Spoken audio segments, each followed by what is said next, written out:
Welcome back to Proper Academy, and in today's video I'm going to show you guys how to see your YouTube subscribers on your phone. This works on iPhones, Androids. It's really simple to do. The one downfall to it though is you do have to remove your YouTube app and your YouTube Studio app if you have those apps on your phone. Reason being is because if you try to access this on your browser with those apps on your phone, it'll try to force load open those apps, and we don't want that. We want the desktop view of the website, not the mobile views.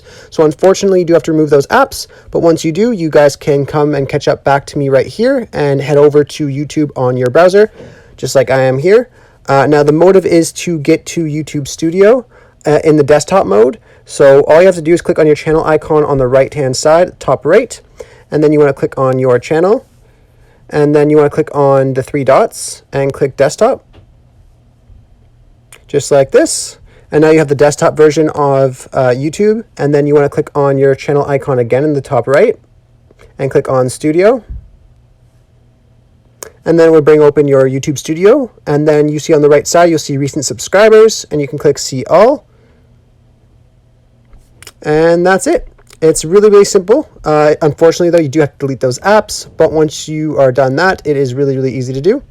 Anyways, I really hope I was able to help you guys out with this video. If I was, be sure to leave a like and subscribe for more. Thanks for watching.